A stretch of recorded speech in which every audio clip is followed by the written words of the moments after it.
ಕಂಬಳ ನಮ್ಮ ಕರಾವಳಿಯ ಹೆಗ್ಗುರುತು, ಕರಾವಳಿಯ ಅತ್ಯಂತ ಪ್ರಮುಖ ಸಾಂಸ್ಕೃತಿಕ ಕ್ರೀಡೆಗಳಲ್ಲಿ ಬಂದು ಈಗ ಇದೇ ಕಂಬಳವನ್ನು ಬೆಂಗಳೂರಿನಲ್ಲೂ ಕೂಡ ಮಾಡಲಾಗಿತ್ತು. ಇದಾದ ಬಳಿಕ ಮೈಸೂರು ದಸರಲ್ಲೂ ಕೂಡ ಕಂಬಳವನ್ನು ಮಾಡಬೇಕು ಅನ್ನುವಂಥ ಒತ್ತಡಗಳು ಕೇಳಿಬರ್ತಾವೆ. ಈಗಾಗಲೇ ಕಾಂಗ್ರೆಸ್ನ ಶಾಸಕರಾದಂಥ ರೈ ಅವರು ಎಲ್ಲ ಕಡೆಯೂ ಕೂಡ ಮಾತನಾಡಿ ಈ ಬಾರಿ ದಸರಾದಲ್ಲಿ ಹೇಗಾದರೂ ಮಾಡಿ ಕಂಬಳವನ್ನು ನಾವು ಮಾಡೇ ಮಾಡ್ತೀವಿ ಅನ್ನುವಂಥ ಮಾತನ್ನು ಹೇಳ್ತಿದ್ದಾರೆ. ಆದರೆ ಇದೇ ವಿಚಾರಕ್ಕೆ ಸಂಬಂಧಪಟ್ಟಂತೆ ರಾಜಕೀಯ ಆರೋಪ ಪ್ರತ್ಯಾರೋಪಗಳು ಕೂಡ ಕೇಳಿಬರ್ತಾ ಇದೆ. ವೆರಿ ಇಂಪಾರ್ಟೆಂಟ್ಲಿ ಮೈಸೂರಿನ ಅನೇಕ ನಾಯಕರು, ಅದರಲ್ಲೂ ಕೂಡ ರಾಜವಂಶಸ್ಥರು, ಕಂಬಳವನ್ನು ಮೈಸೂರಿನ ಮೇಲೆ ಹೇರಬೇಡಿ, ಇದು ಮೈಸೂರಿನ ಸಂಸ್ಕೃತಿ ಅಲ್ಲ, ದಸರಾದಲ್ಲಿ ಬೇಡ, ಬೇಕಾದರೆ ಕರಾವಳಿಯಲ್ಲಿ ವಿಶೇಷವಾದಂಥ ಒಂದು ಕಂಬಳವನ್ನು ಆಯೋಜನೆ ಮಾಡಿ, ನಾವೆಲ್ಲರೂ ಕೂಡ ಬರ್ತೀವಿ ಅನ್ನುವಂಥ ಮಾತನ್ನು ಆತ BJP ನಾಯಕರು ಕೂಡ ಹೇಳ್ತಿದ್ದಾರೆ. ಆದರೆ ನನ್ನ ಕಡೆಗೆ ಈಗಾಗಲೇ ಕಂಬಳವನ್ನು ಮಾಡಲೇಬೇಕು ಅಂತ ಪಟ್ಟಿಟ್ಕೊಂಡಿರುವಂಥ ಕಾಂಗ್ರೆಸ್ನ ಅಶೋಕ್ ರಾಯ್ ಅವರು ಮುಖ್ಯಮಂತ್ರಿಗಳೇ ಸೂಚನೆ ಕೊಟ್ಟಿದ್ದಾರೆ, ಕಂಬಳ ಮಾಡೇ ಮಾಡ್ತೀವಿ ಅಂತ ಹೇಳ್ತಿದ್ದಾರೆ. ಹಾಗಾದರೆ ರಾಜ್ಯ ರಾಜಕೀಯದಲ್ಲಿ ಆಗ್ತಾ ಇರುವಂಥ ಕಂಬಳದ ಯುದ್ಧ ಏನು ನೋಡೋಣ ಬನ್ನಿ ಈ ಸ್ಟೋರಿಯಲ್ಲಿ. ನಾಳೆ ಹಬ್ಬ ನಮ್ಮ ಮೈಸೂರು ದಸರಾ ಮಹೋತ್ಸವ 26. ಕರಾವಳಿಯ ಜಾನಪದ ಕ್ರೀಡೆ ಆಗಿರುವಂತಹ ಕಂಬಳನ್ನ 7 ರಿಂದ 8 ಕೋಟಿ ರೂಪಾಯಿ ವೆಚ್ಚವನ್ನ ಮಾಡಿ ಆಯೋಜನೆ ಮಾಡಬೇಕು ಎನ್ನುವ ನಿಟ್ಟಿನಲ್ಲಿ ತಯಾರಿಯನ್ನ ಮಾಡಿಕೊಳ್ಳಲಾಗುತ್ತದೆ. ಕಂಬಳ ದಕ್ಷಿಣ ಕನ್ನಡದ ಒಂದು ಅವಿಭಾಜ್ಯ ಅಂಗ. ಇದು ಯಾವುದೇ ರೀತಿ ನಮಗೆ ಅವಶ್ಯಕತೆ ಇಲ್ಲ. ವ್ಯಾವಹಾರಿಕವಾಗಿ ಮಾಡೋದು ಬೇಡ. ಇದು ಬೇರೆ ಬೇರೆ ರಾಜ್ಯ ಆಗಬೇಕಂತ ನನ್ನ ಕನಸಿದೆ, ಆಶೆ ಇದೆ. ಇದು ಪ್ರಾಣಿ ಹಿಂಸೆ ಬೇಡವೇ ಬೇಡ. ವಿಶ್ವ ಪ್ರಸಿದ್ಧ ಮೈಸೂರು ದಸರಾ ಕರ್ನಾಟಕದ ವೈಭವಯುತ ಸಾಂಸ್ಕೃತಿಕ ಹಬ್ಬ, ಕರ್ನಾಟಕದ ನಾಡ ಹಬ್ಬ. 14ನೇ ಶತಮಾನದಲ್ಲಿ ಆರಂಭವಾದ ದಸರಾ ಮೈಸೂರಿನ ಅಸ್ಮಿತೆ. ಇದೇ ದಸರಾ ಕಾಲ ಬದಲಾದಂತೆ ಹಲವು ಬದಲಾವಣೆ ಕಂಡಿದೆ. ಆದರೆ ಕಳೆದ 3 ವರ್ಷಗಳಿಂದಲೂ ದಸರಾ ಒಂದಲ್ಲ ಒಂದು ರೀತಿಯಲ್ಲಿ ಚರ್ಚೆಗೆ ಕಾರಣ ಆಗ್ತಾನೇ ಇದೆ. ಒಮ್ಮೆ ಮಹಿಷ ದಸರಾ ವಿಚಾರದಲ್ಲಿ ಸಾಕಷ್ಟು ಗೊಂದಲ ಆಗಿತ್ತು. ಕಳೆದ ಬಾರಿ ದಸರಾ ಉದ್ಘಾಟಕರಾಗಿ ಭಾನು ಮುಸ್ತಾಕ್ರನ್ನ ಆಯ್ಕೆ ಮಾಡಿದಾಗಲೂ ಪರ ವಿರೋಧಕ್ಕೆ ಕಾರಣ ಆಗಿತ್ತು. ಈ ಬಾರಿ ದಸರಾದಲ್ಲಿ ಕರಾವಳಿ ಕ್ರೀಡೆ ಕಂಬಳ ಆಯೋಜನೆಗೆ ಸರ್ಕಾರ ಮುಂದಾಗಿರೋದು ಪರ ವಿರೋಧಕ್ಕೆ ಕಾರಣ ಆಗಿದೆ. ಏನು ಆಚರಣೆ ಮಾಡ್ತೀವಿ ಅಂತ ಒಂದು ಯೋಚನೆ ಮಾಡಿ ಇಂಥ ಒಂದು ನಿರ್ಣಯಕ್ಕೆ ಬರಬೇಕಾಗಿರುವಂಥದ್ದು ನಮ್ಮ ಆಗ್ರಹ. ಈ ಬಾರಿ 11 ದಿನಗಳ ಕಾಲ ಅದ್ದೂರಿ ದಸರಾ ಆಚರಣೆಗೆ ಸರ್ಕಾರ ನಿರ್ಧಾರ ಮಾಡಿದೆ. ಆದರೆ ಇಲ್ಲಿ ಚರ್ಚೆಗೆ ಕಾರಣ ಆಗ್ತಿರೋದು ಏನು ಅಂದ್ರೆ, ಅಕ್ಟೋಬರ್ನಲ್ಲಿ ನಡೆಯುವ ಮೈಸೂರು ದಸರಾದಲ್ಲಿ ಕರಾವಳಿಯ ಕ್ರೀಡೆ ಕಂಬಳ ಆಯೋಜನೆಗೆ ಬಿಜೆಪಿ ಸಂಸದ ಯದುವೀರ್ ಒಡೆಯರ್ ಅವರೇ ನೇರವಾಗಿ ವಿರೋಧ ವ್ಯಕ್ತಪಡಿಸಿದ್ದಾರೆ. ನಾವು ಹೇಳಿದ್ವಿ, ಇಲ್ಲಿ ಮೈಸೂರು ನಮಗೆ ಭಾಳ ಕರಾವಳಿ ಭಾಗದ ಎಲ್ಲ ಇಡೀ ಸಾಂಸ್ಕೃತಿಕ ಕ್ರೀಡೆಗೂ ಕೂಡ ಭಾಳ ದೊಡ್ಡ ಗೌರವ ಇದೆ ಮೈಸೂರಲ್ಲಿ. ಆದರೆ ನಮ್ದೇನಂದರೆ ದಸರಾ ಸಮಯದಲ್ಲಿ ಇದು ಯಾಕೆ ಬೇಕು ಅಂತ, ನೀವು ಬರೀ ಇದು ಒಂದು ಹೊಸ ಆಕರ್ಷಣೆ ಅಥವಾ ಹೊಸ ಒಂದು ಪ್ರದರ್ಶನೆಗೋಸ್ಕರ ಇವತ್ತು ಮೈಸೂರು ದಸರಲ್ಲಿ ಸೇರಿಸಿ, ಇದು ಯಾವುದೇ ರೀತಿ ನಮಗೆ ಅವಶ್ಯಕತೆ ಇಲ್ಲ, ಅನವಶ್ಯಕವಾದಂಥ ಒಂದು ಬೆಳವಣಿಗೆ ಅಂತ ನಾವು ಅಲ್ಲಿ ಹೇಳಿದ್ವಿ. ಮುಖ್ಯಮಂತ್ರಿ ಇದನ್ನ ತೀರ್ಮಾನ ಮಾಡಿ ರದ್ದು ಮಾಡಿದ್ರೆ ಒಳ್ಳೆಯದು ಅಂತ ಹೇಳಿದ್ದೀನಿ. ಕರಾವಳಿ ಮಟ್ಟದಲ್ಲಿ ನಾವು ದೊಡ್ಡ ಕಾರ್ಯಕ್ರಮ ಮಾಡಲಿ, ಮೈಸೂರಿನವರೇ ಬಂದು ಕೈ ಜೋಡಿಸ್ಬಿಟ್ಟು ನಾವೆಲ್ಲರೂ ಕೂಡ ಅದಕ್ಕೆ ನಮ್ಮ ಬೆಂಬಲ ಮತ್ತು ಪ್ರೋತ್ಸಾಹ ಕೊಡೋಣ ಅಂತ ಹೇಳಿದ್ವಿ. ನಿನ್ನೆ ಅಷ್ಟೇ ದಸರಾ ಹಬ್ಬದ ವಿಚಾರವಾಗಿ ಸಿಎಂ DK ಸಭೆ ಮಾಡಿದ್ರು. ಮೈಸೂರಿನ ಸಚಿವರು, ಶಾಸಕರು, ಸಂಸದರ ಜೊತೆ ಮೀಟಿಂಗ್ ಮಾಡಿದ್ರು. ಬಿಜೆಪಿ ಸಂಸದ ಯದುವೀರನ್ನ ಪಕ್ಕದಲ್ಲೇ ಕೂರಿಸಿಕೊಂಡು ಸಿಎಂ ಮೀಟಿಂಗ್ ಮಾಡಿದ್ರು.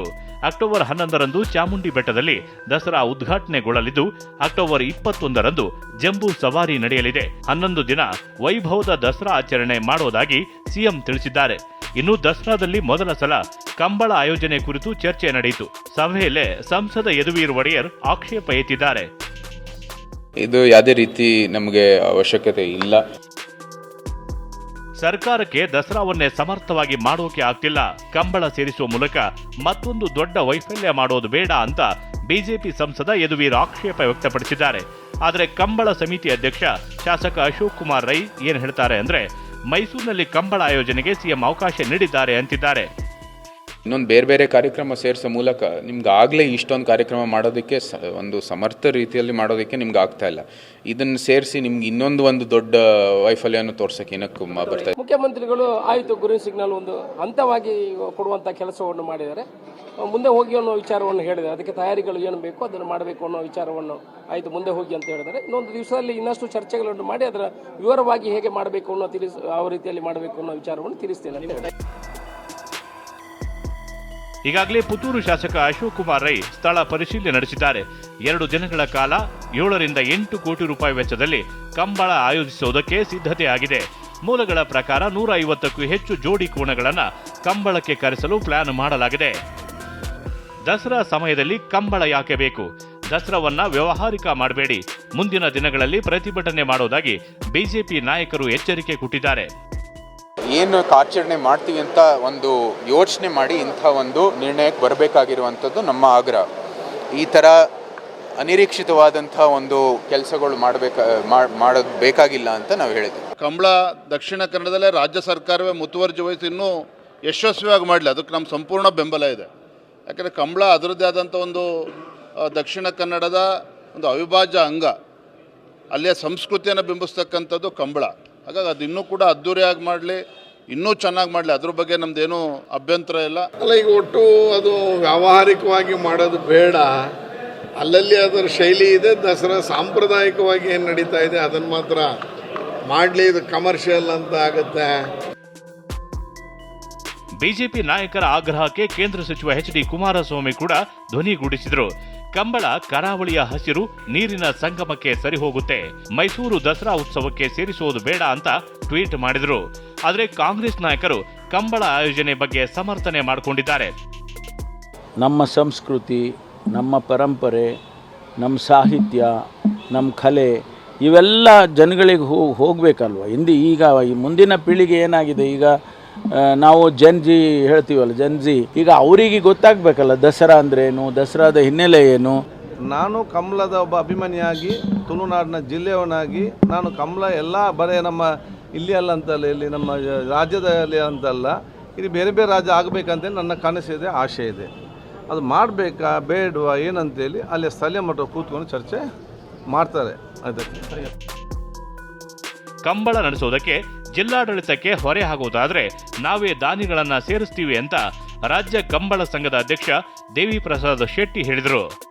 ಇದು ರಾಜ್ಯದ ಒಂದು ಕ್ರೀಡೆಯಾಗಿ ಪರಿವರ್ತನೆ ಆಗಿರುವುದರಿಂದ ದಸರಾದಲ್ಲಿ ಇದೊಂದು ಪ್ರದರ್ಶನ ಮಾಡುವುದಲ್ಲ. ನಾವು ಈ ಒಂದು ಕ್ರೀಡೆಯನ್ನು ಜನರಿಗೆ, ಕ್ರೀಡೆಯನ್ನು ಎಲ್ಲರೂ ನೋಡುವ ರೀತಿ ಬಿಂಬಿಸುವಂಥ ಒಂದು ಅವಕಾಶವನ್ನು ಕೇಳಿದ್ದೀವಿ. ಅದಕ್ಕೇನು ಅವರು ಹೇಳಿದರು, ಅದಕ್ಕೆ ಅಲ್ಲಿಯ ಪರಿಸರವಾದಿಗಳು, ಅಲ್ಲಿಯ ಹೋರಾಟಗಾರರು ಬೇರೆ ಬೇರೆ ವ್ಯಾಖ್ಯಾನವನ್ನು ನೀಡಿದ್ದನ್ನು ಗಮನಿಸಿದ್ದೀವಿ. ಯಾವುದೇ ರೀತಿಯಲ್ಲಿ ಅಂಥ ಸಮಸ್ಯೆಗಳಿಲ್ಲ.